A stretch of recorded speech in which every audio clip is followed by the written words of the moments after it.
There's a good chance that you have hammerhead worms in your garden and you've never seen them. What's more alarming is that these worms are toxic. Should you be concerned? Well, what are hammerhead worms? They're a type of worm that lives in the ground, and they have a head that looks like a hammerhead. Think of hammerhead shark. They got those things sticking out the side of their head.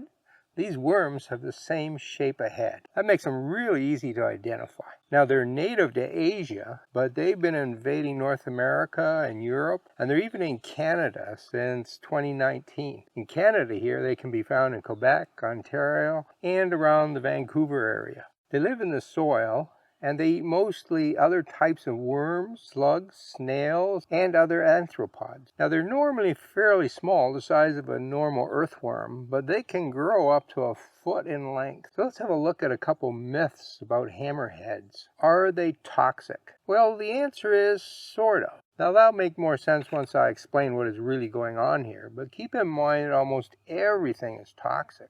The coffee you drink, the rhubarb you eat, everything you consume has some toxic compounds in them. So the question we have to ask is, are these things so toxic that we have to be concerned about it? Well, in North America, there are 5 species now. 2 of them have been identified to have a toxin. This is a neurotoxin, which is generally quite concerning. In fact, it's similar to what's in the pufferfish and jellyfish, and we know those harm humans. But it turns out the amount of toxin is very, very small in these worms. We've had the worms in North America for something like 80 years, and there isn't a single case that's been reported of someone being harmed by these worms. So those headlines that are very common, watch out for the toxic hammerhead worms, well, they're sort of right, but they're way exaggerated.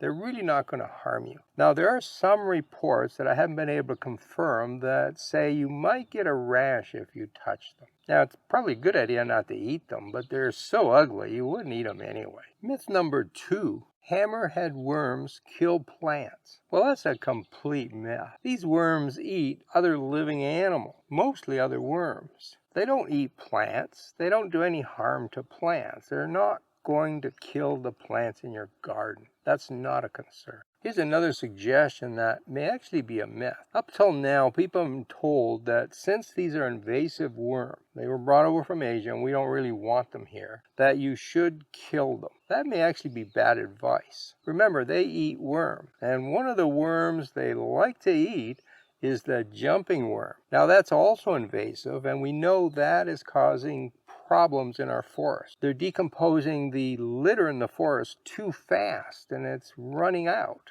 And they're changing the soil in the forest, and we're quite concerned about that. If you leave the hammerhead worms in your soil, they'll reduce the population of jumping worms, and that's a good thing. Now, what about the other worms they eat? Keep in mind that in most of North America, worms are also an invasive species, but they're considered good for the garden, so we don't want to lose too many of those. Many authorities now, particularly those in warmer states in the U.S., are recommending to leave the hammerheads alone. They're actually good for the garden. What happens if you cut one of these worms in half with, say, a shovel? You're trying to kill it. Well, both halves start to grow, and they form 2 new worms. In fact, this worm loses its tail quite regularly, and that tail grows into a whole new worm. If you do want to kill them, the best way to kill them is to put something on them, like salt, vinegar, rubbing alcohol, even lemon juice apparently will kill them. But keep in mind that they may just be good for the garden, and you maybe should leave them alone. They're really not going to do you any harm, except most people find them kind of ugly. So what? Ugly things in the garden need to live too. If you'd like to learn more gardening myths, I have several options for you. You can get my book, Garden Myth. That's available from Amazon. You can come to my website called gardenmyths.com. That has over 2,000 different gardening myths on it, all for free. Or you can watch this video right here with more gardening myths. Happy gardening.